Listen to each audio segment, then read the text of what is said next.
Welcome back to the FloTrack podcast. I'm Kevin. He's Gordon. FloTrack podcast at gmail.com is the email address. You can find the show on Spotify, Apple Podcasts, Stitcher, and on the website flotrack.org/FloTrack podcast. Gordon is still manning the spreadsheet about NCAA cross country. Do you have any updates for us, Gordon? Well, yesterday broke the news that Big East is canceling fall sports. I had an inside source told me, which is a Big East person, and yeah, that got us to 50%. And if we're at 50%, that means NCAAs is going to be canceled. It's over. It happened. There's no NCAA cross country championships in 2020. Mm-hmm. We're still awaiting the official announcement on that, but was it last week when the Board of Governors met and they laid out the stipulations for what would happen in the fall? The 50% number was the threshold that each sport had to reach. And if that many programs had canceled, they said the fall championship would be canceled. Now, you could still run meets if your conference and institution wants to run. This would just cancel the NCAA championships. But for sport like cross country, it's hard to see teams competing without a championship. Yeah, and talking to some Big 12 coaches, it because it seems like Big 12 is all full steam ahead. Big 12, SEC, ACC, even though Pac 12 and Big 10 were like, we're out, they were like, we're still in. And I think Big 12 and some of these other conferences that stay in, they're going to have a conference championship in cross country. And the question is, how do these coaches participate in that? I mean, they have to participate because it's their job to try to win conference championships, but it's also their job to think about the future. It's their job to not like, I'll be shocked if someone like Isai Rodriguez of Oklahoma State, who is an individual NCAA title contender, would waste a year of eligibility on just winning a Big 12 title. You know what I mean? So I think a lot of these coaches are going to have to be really strategic with who to decide to run. They probably run some walk-ons, some athletes who don't have an extra year of eligibility available anyway. Like they're going to be done after this year anyway, stuff like that, where, you know, I think the top athletes, like athletes from teams that aren't even going to be competing at a conference championship, I think a lot of those coaches are going to be maybe putting on intra squad races, maybe trying to simulate a cross country season just in their backyard, maybe try to have a little more fun with it. It's going to be weird.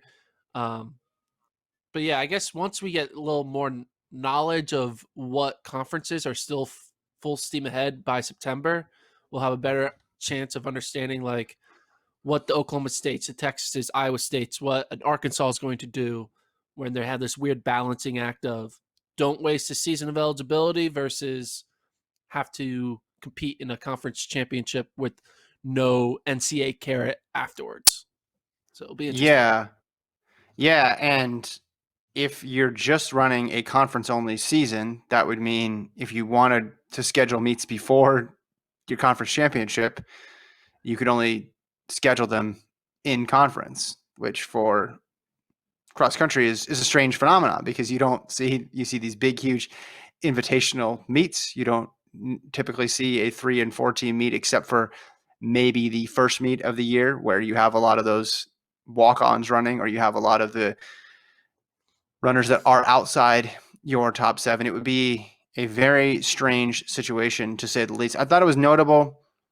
Nebraska, their football program, had spoken before about still wanting to go on despite the fact that the Big Ten had canceled fall sports. I saw a statement from their president this morning saying they're staying in the Big Ten. They're going to sit out fall football. They're staying in the Big Ten. There's obviously a lot of money at stake there with their television contract. They weren't not going to jump out for just one season, particularly given the circumstances. Did we see any other than the Big East? Did we see any of the other mid-major conferences make decisions yesterday at all? I mean, Big South went out basically during the pod. Um, Mm-hmm. and then I have a feeling Big Sky is going to pull out soon. I can check some sources, but But the big things were yesterday were Big South and Big East. So Hmm. those were the two that cut the cord. Um, Hmm. Conference USA. Okay, Conference USA is still going. They have not. Hmm. They just made a statement that they're still in it. Um, How many are left total? How many conferences do we have left in cross country? how many conferences? Uh, Yeah. Give us that list again. yeah. Hold on. Oh, there's an NCAA statement.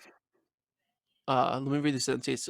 So NCAA grants eligibility extensions for student athletes who opt out, and an extra season for those who participate in 50% or less of a season. Hmm. Ooh, 50% or less of a season. So you What if the could season's then, 2 meets? You could just run conference. yeah, If so, yeah, you could you just run one schedule of them. three. Yeah, You you schedule schedule three three meets. meets.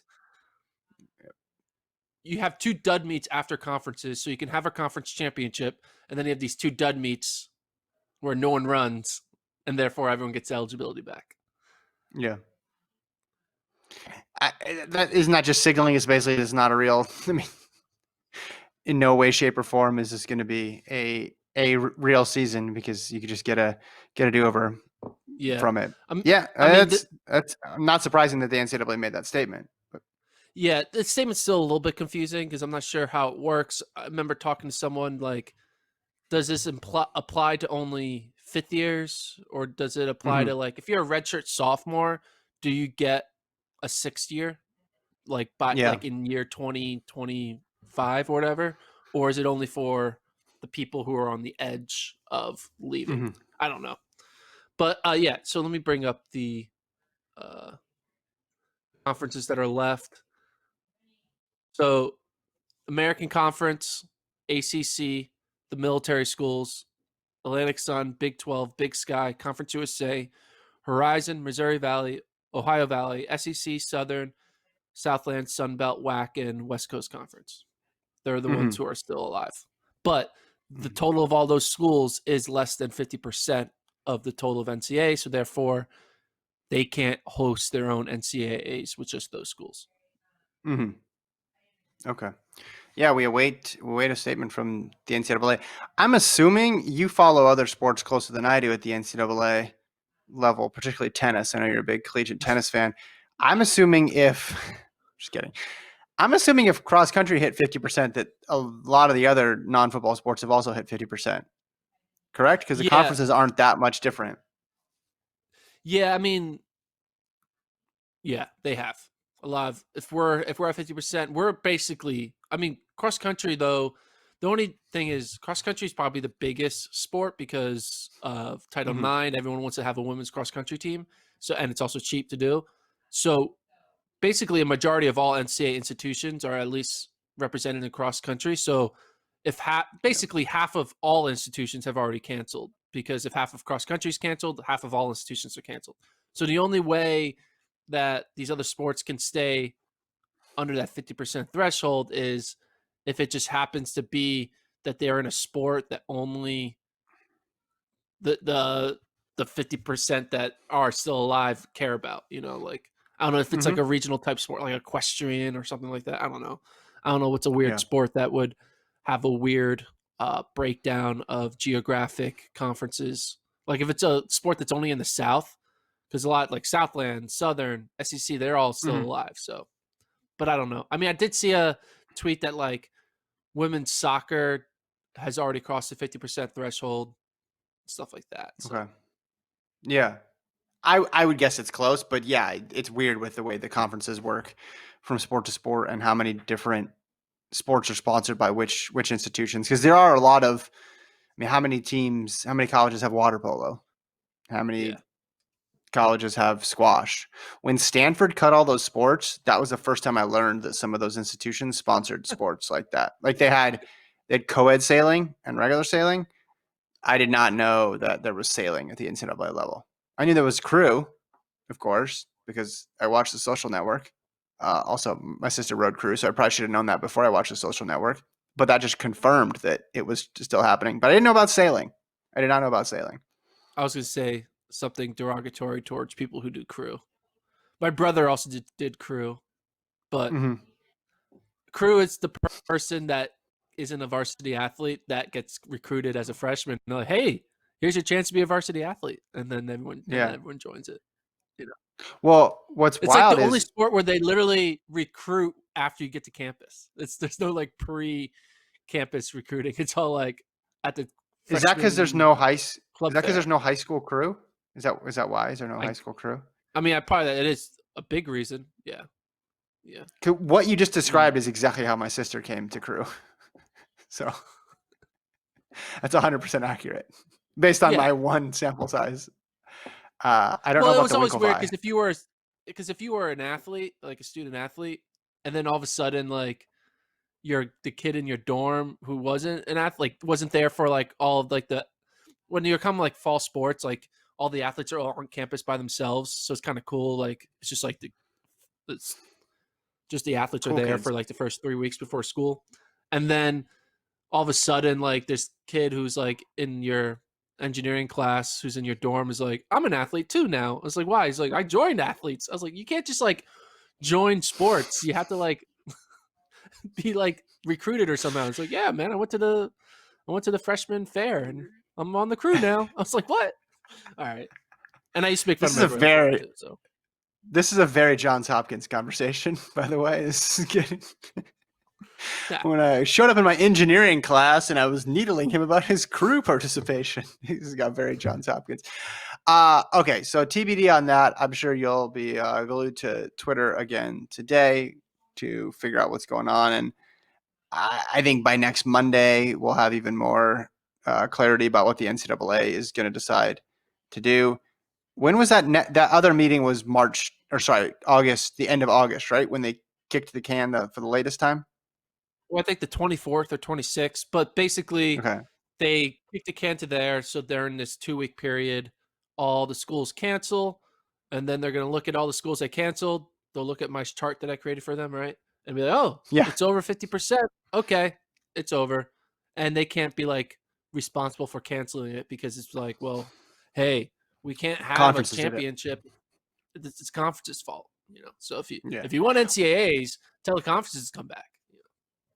So you think they'll wait? They're not going to make a preemptive announcement. They'll wait. They'll wait until their next board of governors meeting, and they'll Yeah, look at all the and then they'll data about announce who have all of them. all of them. Okay, and that's what people are telling you. Your board of governors sources are telling you.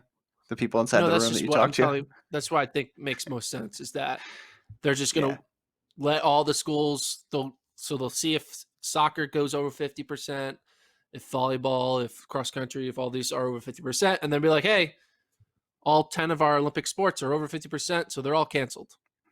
Mm-hmm. Now we just have to worry about football and how we handle a 3 Power 5 5 football conferences. season. Exactly. It's how do we handle the Big 12, the SEC, the ACC, and Big Sky football? Well, the main thing NAU is, versus I mean, Alabama week 1, NAU versus LSU week 2. well, I think Big Sky isn't doing it, but like a conference like the American Conference, I think their play is, hey, if Pac-12 and Big Ten aren't here, hey, this is our chance to get into the college football playoff, right? This is a chance for like Yeah, a group of 6 schools to make the college football playoff. I saw a quote yesterday that said that the college football playoff wouldn't comment on whether or not the college football playoff was happening. So I don't think that's a good sign. It's gonna I, happen I, if the only if season there's happens. teams. Yeah, Yeah, yeah. if there's teams. Are they worried about the Okay, revenue loss in terms of no fans? Like, what's the? I know I the mean, TV money is the big money, but the fans have to be some portion, right? well, some stadiums are gonna have fans, just like less. Well, yeah, yeah. But if you're operating like an enormous stadium at 25% capacity or 30% capacity, you're obviously not making as much money as you were before because there's all these costs just to get it up and running. I don't know. We're Yeah. getting into the areas I don't know about, but I'm just So curious. here's the thing: are we now done Mm, talking about this topic? Like, is it over? no, We've done like no. 6 consecutive pods about cross country cancellation. We're trying to squeeze all the water out of the sponge before Lincoln gets back. I think we have at least 2 more episodes on this coming. We have the official. Sorry, we do. We have at least 2 more. It may not be Friday and Monday. It might be next week. It might be in 2 weeks. But we have the time of the official cancellation, and then we have the retrospective. What we're going to miss about it. Actually, we probably have 4 or 5 because we're probably going to get some coaches to come on and tell us what their plans are. Sorry, man. Just how it is. I was talking to a coach, and they're thinking about putting on they have 20 cross country runners, so they're thinking about, hey, let's draft 4 cross country teams, 5 apiece, right, and then create our own quad season between the 4 teams within the 4 squads within the team, and then they just race regular season, and they have their own championship, and then they could have captains, and they can have a weird scoring system, and then the winner gets whatever. I mean, I'm not sure what they can give out to the winner, but make this intra squad season, which would be kind of cool. I like that. So. I like that. It's requiring people to get creative. Yeah. I wonder how many people will try to get in. We talked about this before, but how many people will run unattached in road races, or if there's late summer, early fall track races, and see if they're fit and ready to go, and see if they'll get in those races. I mean, this is when you wish Prefontaine was actually happening in October, because then all the college kids would be like, hey, this is our chance. Let's get into a Diamond League meet. Right. Yeah. Or any even the road races happening, right? Like the there's always the 5Ks that go along with the major marathons. If those were still happening, those would be high profile opportunities to race, and there'd be small races in their hometowns and where they're going to school as well too. Yeah, it's gonna be strange. So I don't see an end to these podcasts. Just an FYI. So I know that you won't. So you're saying Conor Mantz is gonna fly to London to hop into the London Park Marathon with Kipchoge and Bekele? I wouldn't. That would be amazing. How awesome would that be if Conor Mantz is like, hey guys.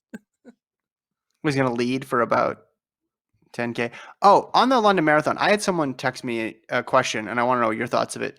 Do you think Americans will run that? And if so, which ones?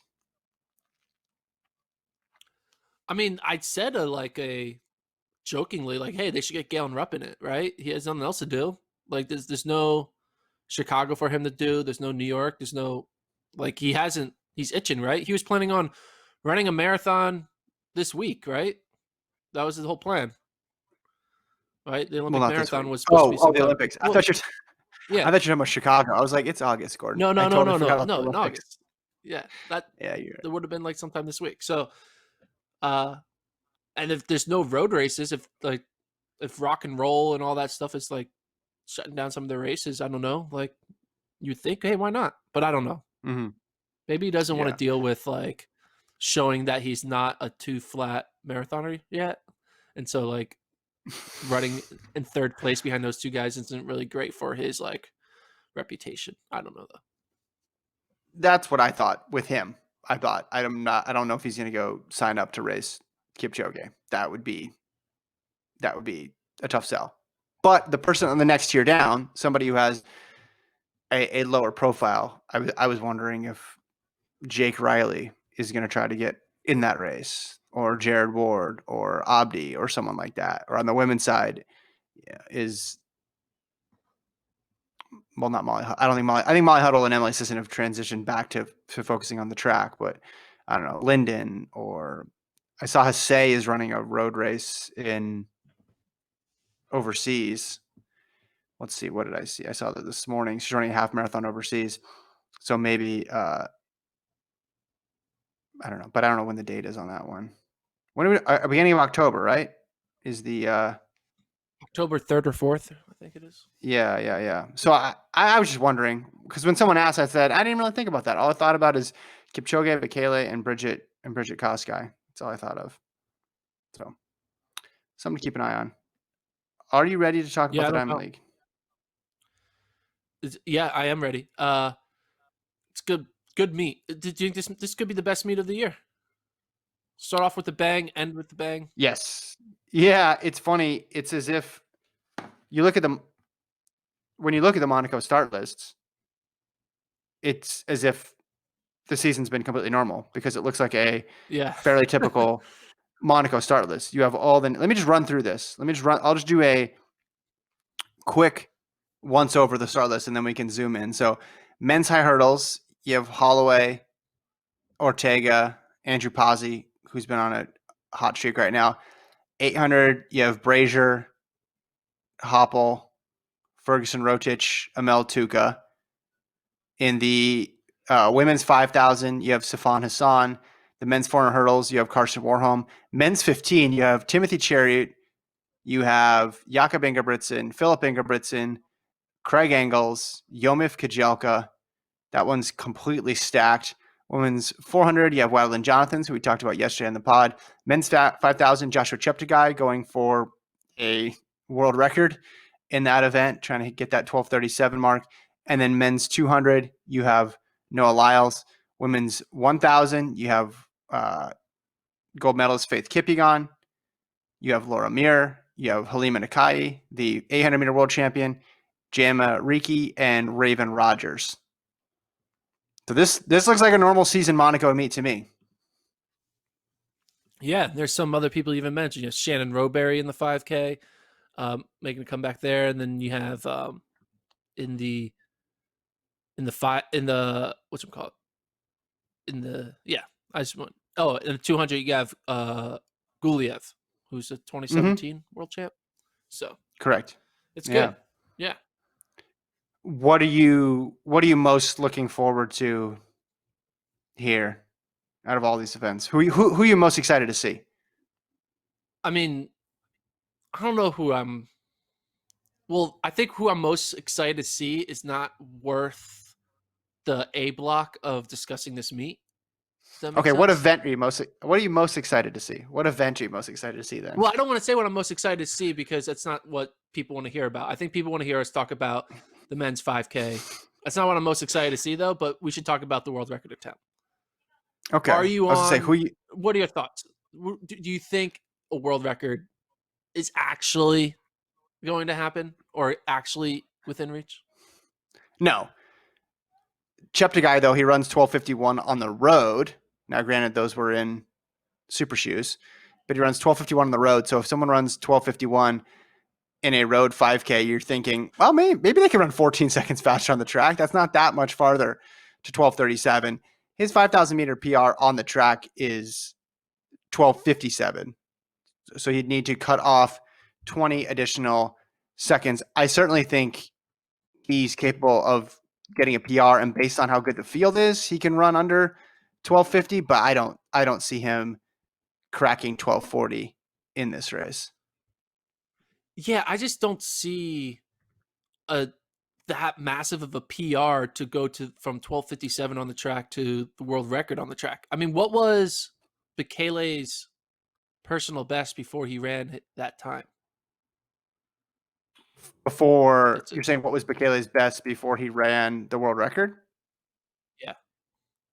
Yeah, so he ran his second best time all time was 12:40, but he ran that in 05. He ran that after. So let me just pull this up here. Bekele. Wow, actually, this is a good question. He might have had a big jump. This might not go in the direction you wanted it to go. Oh, well then maybe. Well, it's a good direction to think about. I think in general. What was his time? Yeah.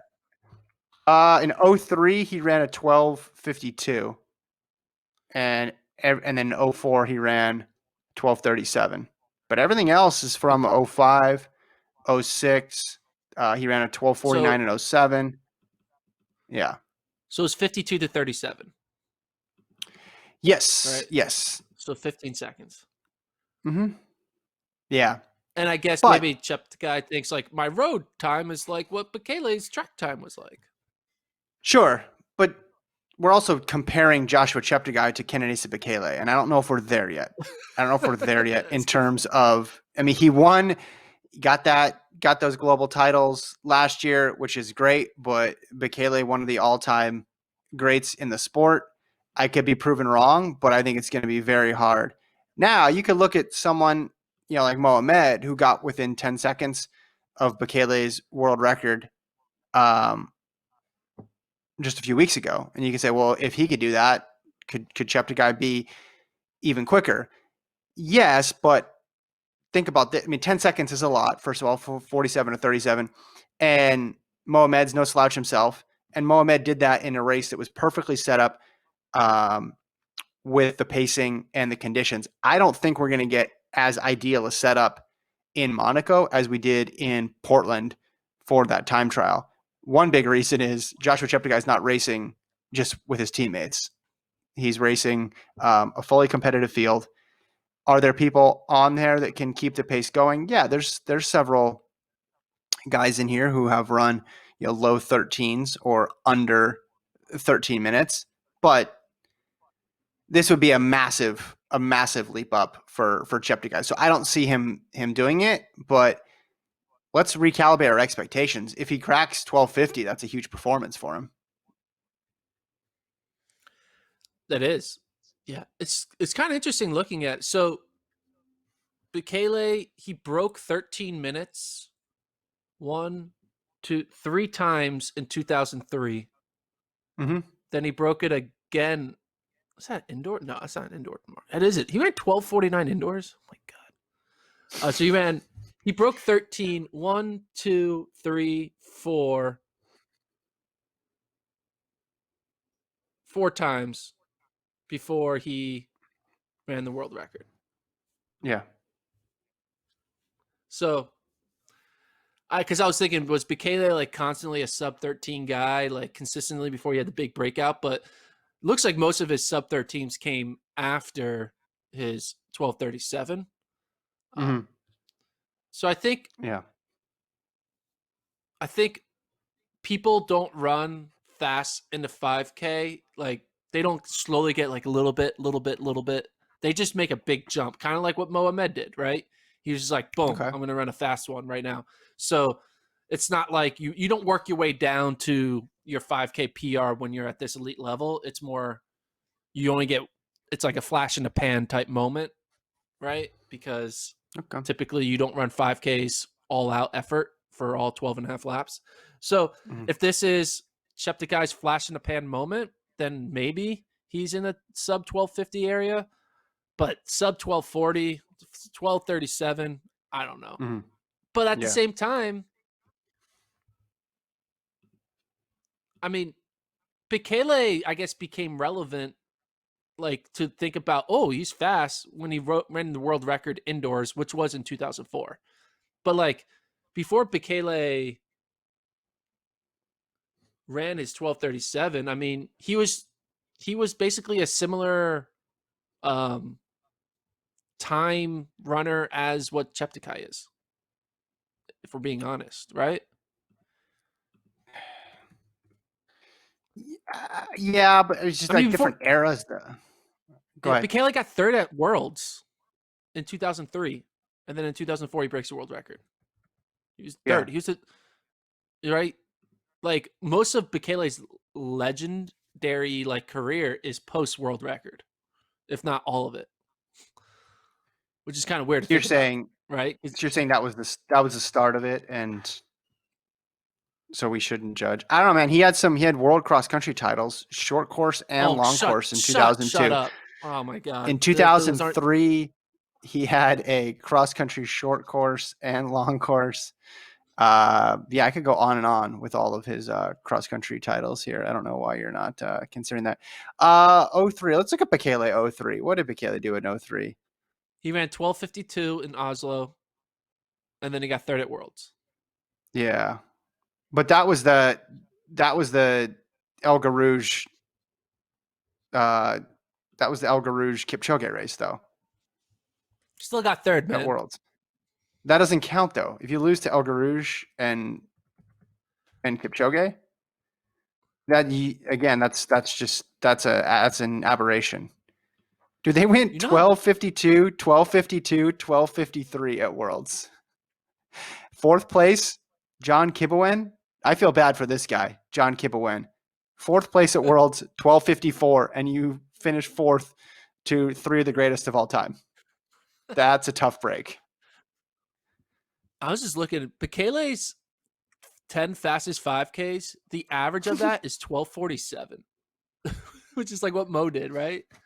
Isn't that Yeah. wild that like you take his top 10 races and it's basically wow. He was so good. But like all of them are, I mean, majority of them are all post world record that he ran all of his fast 5K times. So, I mean, if we think about it, it Do you does know make what? sense that a world record would come without any warning.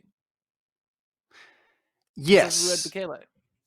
Yes, but I just don't. I mean, knowing again, I'm using what Bekele did after also to inform us here. Like later on that summer, he goes and runs a 10K world record as well too. Now maybe Cheptegei will do that, and maybe this is a continuation of his run, and he's going to go on this. But if you think he's not quite Bekele, and that's Cheptegei I'm talking about, if he's good but not quite Bekele, well that would obviously make him a very very good runner, but it obviously would put him outside of 12:37. Speaking of top 10 averages here, do you know what Hisham El Garuz's top 10 average 1500 time is? Is it sub 3:30? Yes, Wow. What is it? 3:27. It's so fast. Here's his 10. Here's his 10. 326, 326, 326, 326, 326, Oh, man. 327, 327, 327, 327, 328. Wow. Yeah, it's just a different era in terms of fast times. I'll be pleasantly surprised if he does it. But it's going to be difficult. I actually think now she's not talking world record, but Sifan Hassan in the women's 5,000, you'd think on paper could have a chance at that mark. She's run 14:22, but given her ability in the 1,500 and the 10,000, that's a perfect event for her. Again, she hasn't raced. We haven't seen her race at all this year, so we have no idea what sort of shape she's in, and she's not talking up a record attempt, so I guess this wouldn't be in play. But 14:11 is the women's world record. That to me seems more attainable by her than 12:37 is by Cheptegei. Yeah, I would agree with that. I also don't think Hassan is trying to do that, right? I mean, She seems to be chilling a little bit. I think she's I don't just know. chilling. We haven't seen anything from her, right? And I think that there's no need to like, she doesn't need to prove anything. She doesn't need to prove herself with a world record attempt. We all know that she's the heavy favorite in whatever event she Mm-hmm. enters. So it's kind of like, I think she's going there for the appearance fee and run a fast time, or no, not even run a fast, just win the race. I don't think she's going to push it. I think she's just going to sit on third place. She's going to go right to the last place after the first lap, then work her way up at mile mark, and then be in third place with the mile to go, and then wait till everyone makes a move, and then make the last move and win. That's what will happen. It's a good field though. I don't think you're showing up to this unless you're in some kind of shape, because Obiri is there, 5K world champion last year. Gidey is in there. Beatrice Chepkoech, the women's 5,000 meter or 3,000 meter steeplechase world record holder. You brought up Roberry. What's your expectations for Roberry in this race?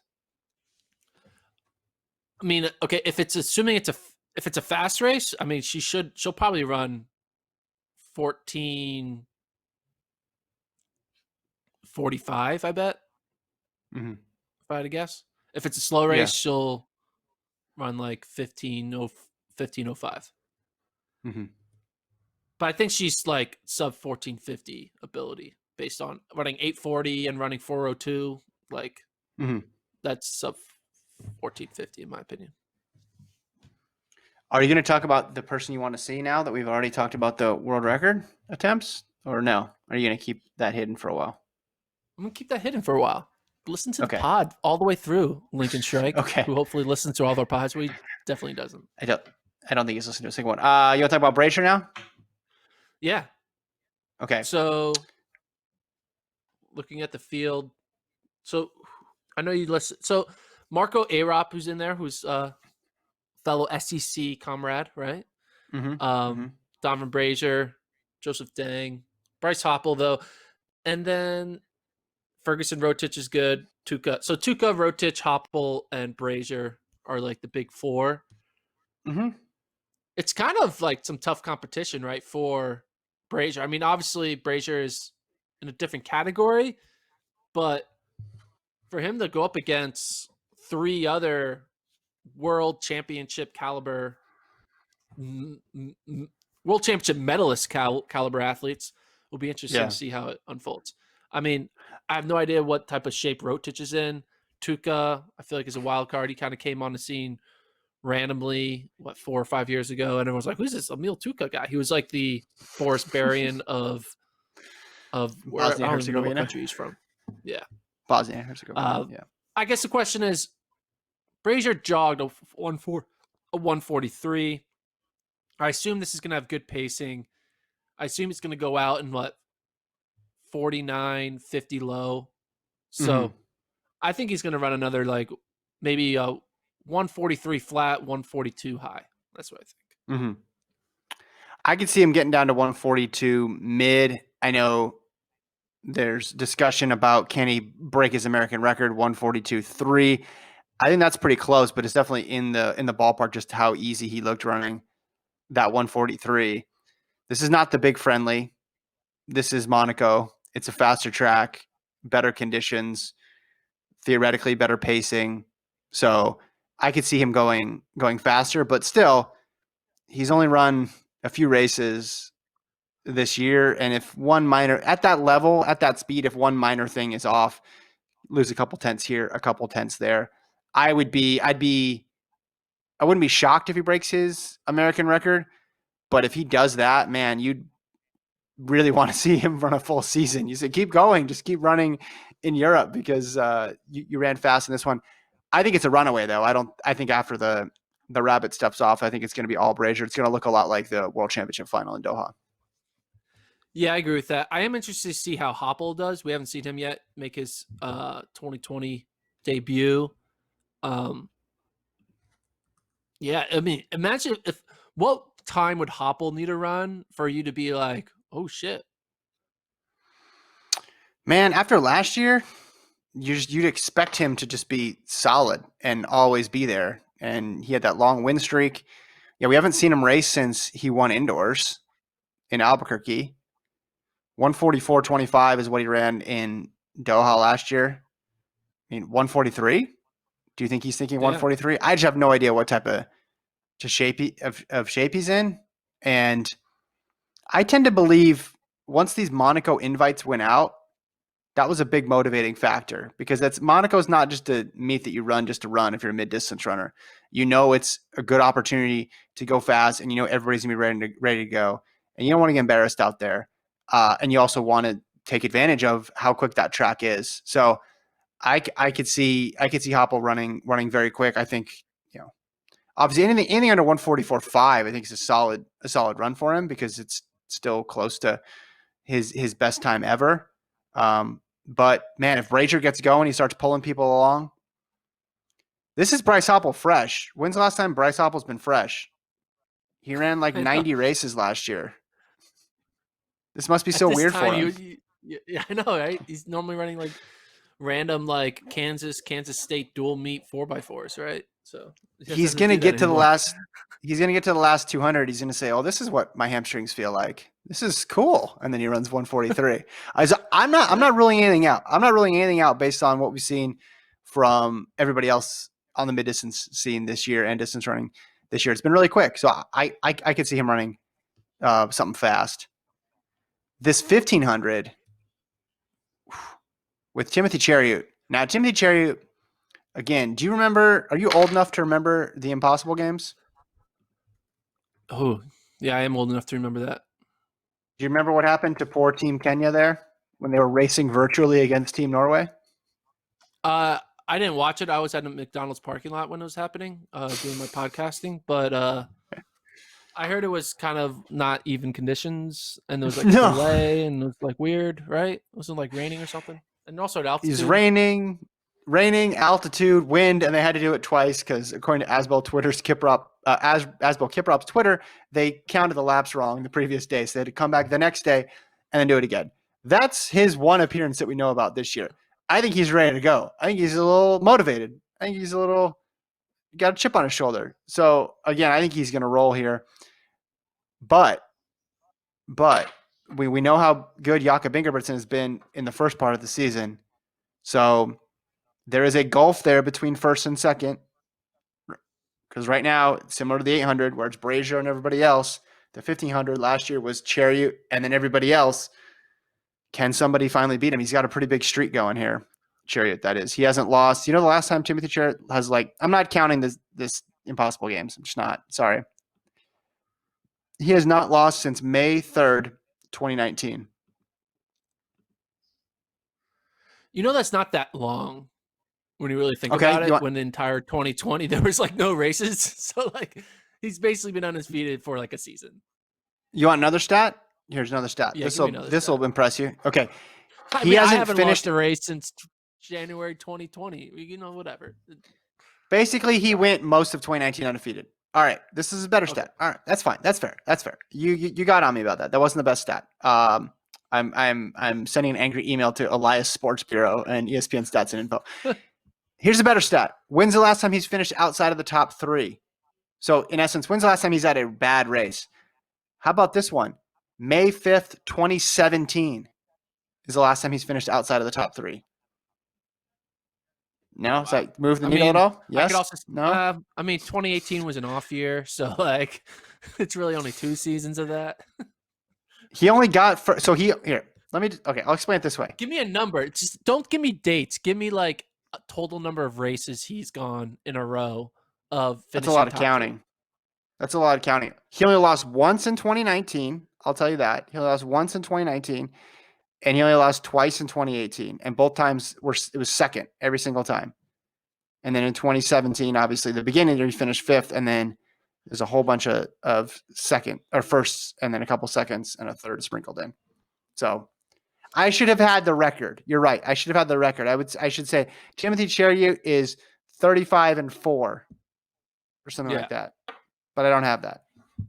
It's okay. Intern is fired. Right. Ingebrigtsen. Yeah, he's fast. Does he have a shot? I mean, I know Chariot's on a different level, right? And it's like the Donavan Brazier type level. But like Jacob has just continued to get better year after year.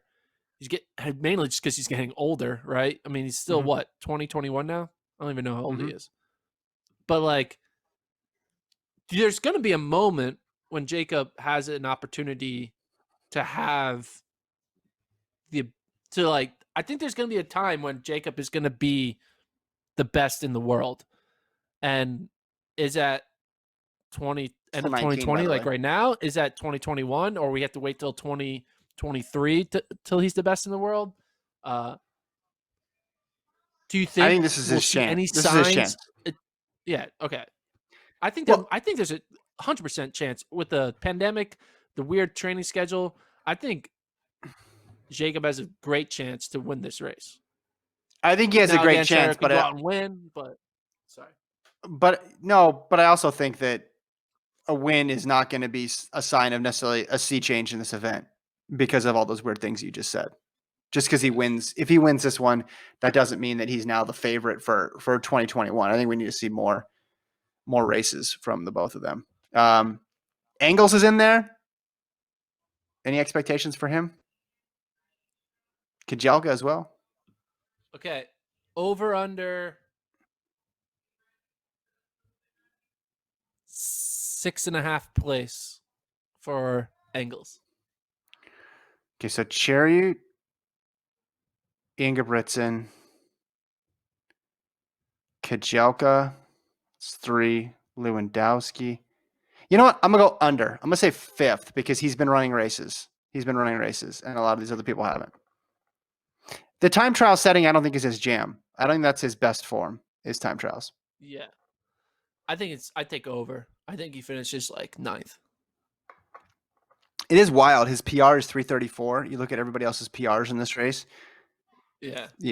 333, 328, 330. There's a 336. He has the second, or sorry. Yeah, he's got one of the slowest personal bests in here. But I mean, that's Americans for you in distance races. We don't try to run fast. We just try to win tactical races. I Yeah. mean, Go let's ahead. see. Okay, Centro. Okay, let's start. When did he start running Monaco? Okay, I don't know when he Probably started running it, but let's assume 2012 maybe. okay, 2012 he didn't run. So 2013 he gets 8th in this race. 2014 he gets 9th. 2015 Centrowitz gets 10th in 2015. Mm-hmm. 2016 Centro doesn't run it. The year he wins the Olympics. 2017 he gets 9th. Yeah. 2018. So you can get the idea. He gets Well, and 7th. he runs his And he PR runs his when he PR. gets He runs his 10th. PR. He gets 10th. Yeah. He got So 10th that year. that's what I'm saying. Is like if the Olympic champion is averaging 8th to 9th place in this race, I think Craig Engels, who you could say is USA, I mean, at least last year was USA's best 1500 meter runner, that typically the top American is finishing 9th in this type of race. Man, those are good stats. That's good. But I'm going to put in the pandemic algorithm here and say that Engels, because he's racing, and the Brazier factor, he gets to train with Donavan Brazier. That's worth a little bit there, right? I think that's an astounding stat. But listen, do they give out medals in Monaco? No, they give out vouchers for food in the hotel, which are great. The They give hotel out food's great. Bentleys. They give out Bentleys. Yeah? Are there Monaco Olympics? No. So Centro's doing the right thing here. Shows up when it counts. All right, we're to the end here of the preview. What else? What do you want to talk about? What was your So thing you're we most still have excited about? other. I mean, no, hold on, hold that off. Okay, so we had the 110 hurdles. Grant Holloway.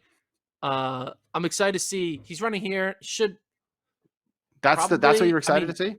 no, we're not there Okay. yet. Save the best for last. Uh, Is NAU going to be I, here? Is that where this is headed? no, Grant Holloway, right? Ryan Raff's in the 5K? 1298 PR, 1335 this year. Where do you think Holloway does? I mean, is he flirting with sub 13 or no? Not yet. I don't think yet, because I think it could take him a little bit to get his rhythm, although he was really good indoors. But he's run one race outdoors. I think he wins. I think he'll run 13-1 would be my prediction. And then Carson Warholm. I mean, it's going to be another like a 47 high type race probably. Yeah, he doesn't need anybody to run fast. So the fact that Benjamin and Samba aren't in here doesn't really matter. And he seems to be very consistent in that 47 range. I don't think that'll be any different. I can see him running like 4.74, 4.75. Okay. The women's 400. You got. I'm interested to see what Irby does. Yeah, Irby, I same. mean, let's not forget she went 49.8 in college as like a freshman or sophomore. Was it freshman year? It was freshman year. Freshman. 49.8, and then dealt with injuries, left Georgia, and kind of never got back to her prime 20. I guess it was 2018 that she did that. Mm-hmm. I guess 2018. Yep. Do you think that we're now going to see the Irby that we thought we were going to see? You know, what are your thoughts? Yeah, she's run some early season meets too. So and she looked like she's on the upswing. Now, what she did in 2018 was so good, but she set such a high bar for herself that it's going to take a little while, I think, for all the training to catch up. But yeah, this year, she ran 23 low in a 200. Was that against Shawnee Miller-Weibo? So anything, I think mid 50s would be a good run here for her. Yeah, and it'd be cool to Jonathan, see if though. Jonathan shows up and shows what you said in the last pod, that she has her chance to like really shine in 2021. So maybe this will be the start of that. That's what you were saying. So Yeah, because there may not be a lot of competition in the 400 for a variety of reasons. Well, look at this field though. This field would not be a Olympic final field, but in this field, the field kind of. yeah, it's a weaker field, but she has the best personal best. of this field. But it won't look exactly like this. It'll be harder than this. But there could be other people in the final from this. I mean, she could enter 2021 if Shauna Miller-Weibo does not run it, and if she maintains her spot as a top American, and Nasser is suspended because of whereabouts violations, she could have a shot at the gold medal. I agree. Men's 200, Noah Lyles. Maybe we see something special, something fast. I don't know. It seems kind of hard to. I mean, but like if someone like Kenny B is running 19.80 and Trayvon Bromell is running sub 990s, you got to think that Noah should be able to rip a fast 200 here. I mean, he ran 1994 this season. His PR is 1950. I mean, I think he's got to be at least show a little bit of swag and run a 19.7 at least. Well, he ran 1965 in 2018 here, which is impressive because the sprints usually aren't all that quick in Monaco because there's not a good wind. It's not like Eugene where you catch the right wind. You know, or that because you were there. Fake wind that Eugene does where they say all 3.0 winds or 1.9 to make it wind legal. I have seen that before. Yeah, we had a class actually in college about that. It was very, very technical. 1965. I think 1965 is a good marker for him here. If I was going to set an over under, it would be at 1965.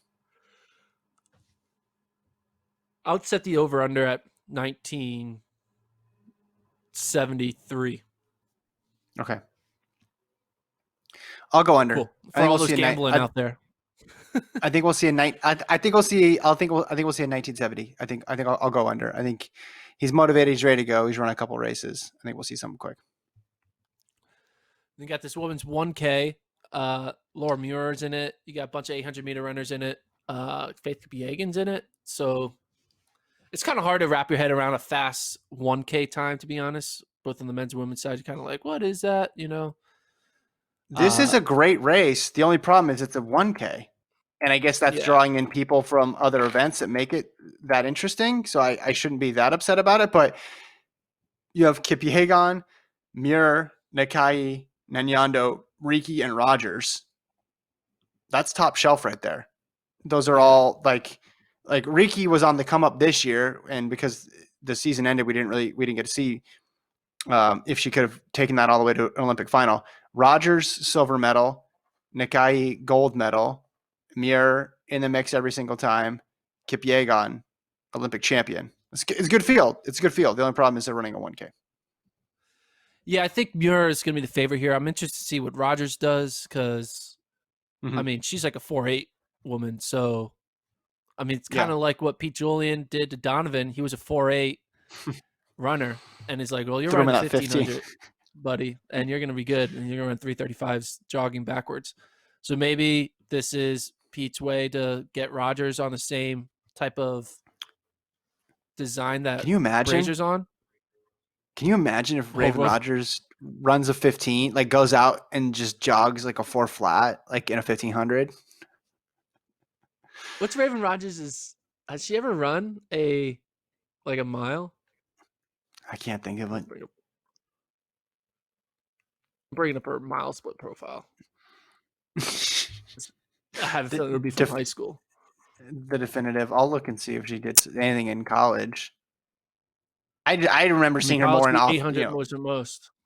Yeah. Well, the 400 when she did. Yeah. No, there's nothing listed on here above 1,000.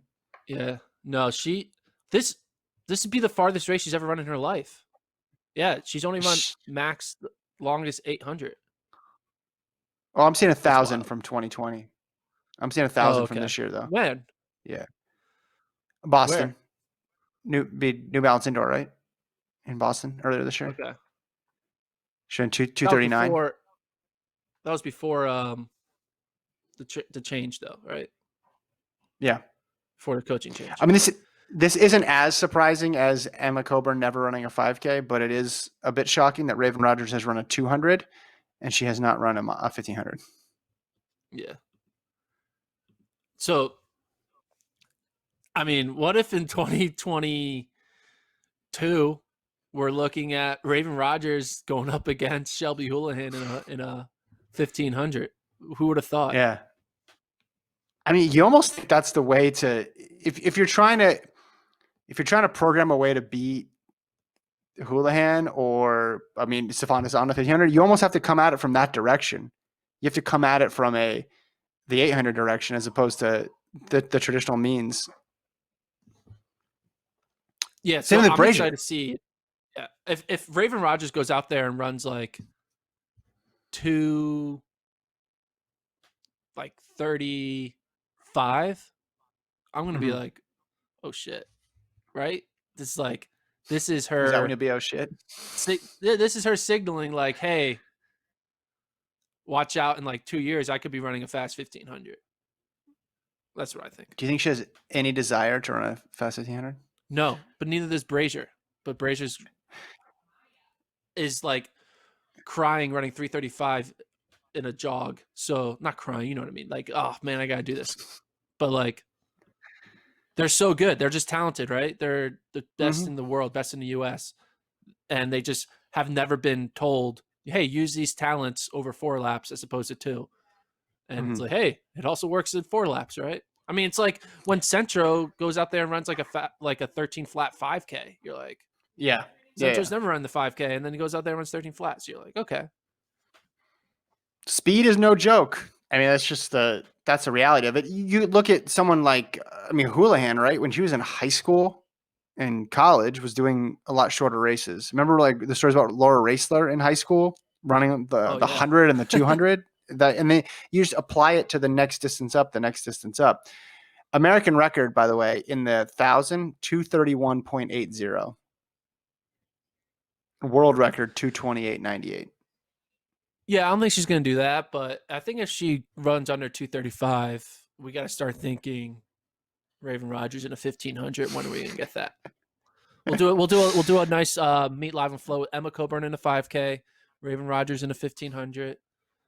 Put Donavan in like a 10K. It'll be great. his long run for the week. All right, what else you got? Is that it? Yeah, that's it. Well, what were you looking forward to? What was the thing you didn't want to say? Oh, what was it looking forward to? Yeah. Oh, I'm looking forward to the San Antonio Utah game at 5:30 Central on TNT. So you jerk. All right, that's it. Thanks to Lon for producing. Gordon and I have one more episode together next week, and then Lincoln returns. Lincoln, we miss you. What's up, Ollie? Hope your dad and mom are being nice to you. We'll talk to you guys next time.